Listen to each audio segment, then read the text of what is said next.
videos we are sharing in the YouTube, and the part of the video we are sharing in our WhatsApp group. Okay, and all the videos are copyrighted with Growell.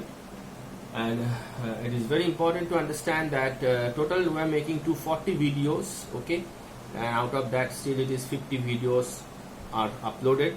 So you be with us for continuous motivation for GPAT and NIPER. Now the cultivation, the quality of plant raw material is greatly depends on method of cultivation and the time of collection. If you remember, last time I have drawn over here part of the plant where it indicate the various parts of the plant, and how various parts can be developed by the help of macronutrients, and various drugs can be obtained from the various part of the plant. So it is extremely important. Proper cultivation leads to plant with higher or highest maximum secondary metabolites concentration. So secondary metabolites concentration or secondary metabolite yield, okay, in the plant is greatly depends upon the method of cultivation and collection. So let us discuss what are the factors affecting cultivation and collection of medicinal plants. Okay, factors. First factors, which is very well understood, altitudes. Okay, so altitudes, as you know, proper heights is essential. If you increase the altitudes, the temperature reduce and atmospheric pressure also reduce, but light intensity increase and relative humidity also reduce. Okay, because it is height. So like example, tea plant, okay, require 1000 to 1500 meter, okay, from the sea level. Then you have cinchona 1000 to 2000 meter, camphor 1500 to 2000 meter, cinnamon 250 to 1000 meter, coffee 1000 to 2000 meter, clove is little lesser altitude, it is 900 meter, cardamom 600 to 1600 meter. So that means altitudes play a very important role. Then second after that you have temperature and humidity. Temperature and the humidity. So over here the rate of photosynthesis is affected by the temperature. Like for example, you have cinchona. Cinchona require optimum temperature 60 to 75 degree Fahrenheit. Okay, cinchona. Okay, so similarly you have coffee 55 to 70 degree Fahrenheit, tea 70 to 90 degree Fahrenheit, still it is more temperature. Then you have cardamom which is 50 to 100 degree Fahrenheit, so it is really relatively very high. Okay, now after that number 3 is irrigation. Okay, now irrigation is something which is actually makes plants to live, because the water is essential for plants to grow. So high irrigation can lead to loss of water soluble salts or water soluble substance from leaves and root. Okay, if you refer to our pharmacognosy video, I have shown over here leaves and root. So if it is higher amount of irrigation, the water soluble substance like calcium oxalate crystals, okay, so those things is very important as a diagnostic character for the plant, so that can be reduced. So that's called by leaching process. Okay, then we have irrigation ashwagandha 65 to 75 centimeter irrigation, but Rauwolfia 100 to 200 centimeters. Okay, then after that you have soil fertility. Number 4, you have soil fertility.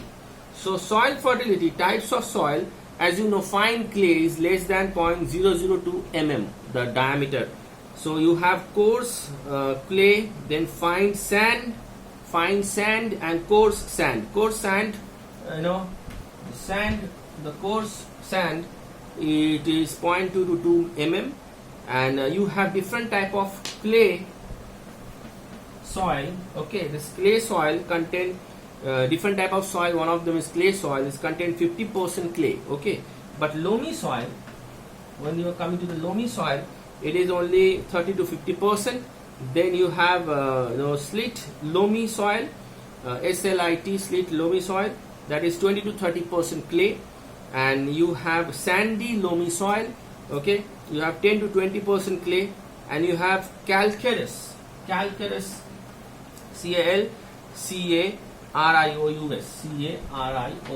Calcareous clay, calcareous soil, it is more than 20% limes are present. Okay, so that means it can it can alter the pH. So this is very important. And apart from that, the fertilizer we can use Azobacter and the macro and micronutrient, which I have already described in my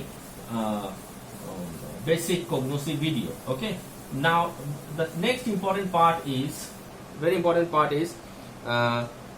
soil pH. Okay, normally you have acid loving plant. Okay, acid loving plant which can be grown in 4.5 to 6, that is the safe pH. Normally most of the plant, okay, grow in between 6.5 to 7 or 6 to 7.5. So 6.5 I just to 7 or 6 to 7.5. And naturally arid region, okay, the arid plant, they grow around 7 to 8.5. So you have variety of medicinal plant which grow in a different range. Like acid loving plant, you have a pomegranate.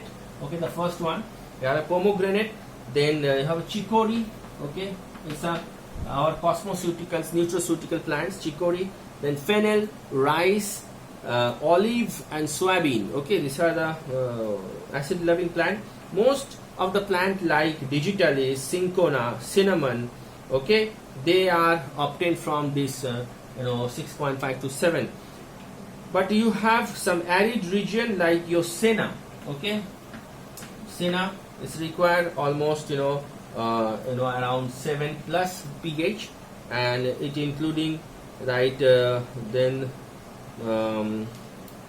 your acidic so the 7 to 8.5. you have also ginger, mint, aspergus. The aspergus, so aspergus is something like it's also required arid type of atmosphere. And even your 6.5 to 7, you have apricot, grape and lemon. And relatively acidic, you can have turmeric. Okay, otherwise turmeric actually have a both 3 region. Okay, they can grow in a 2 or 3 different region.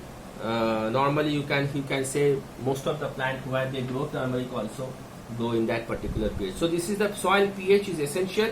Then coming to some pesticides we use. Okay, pesticides. Now normally we use pesticides like DDT and parathion.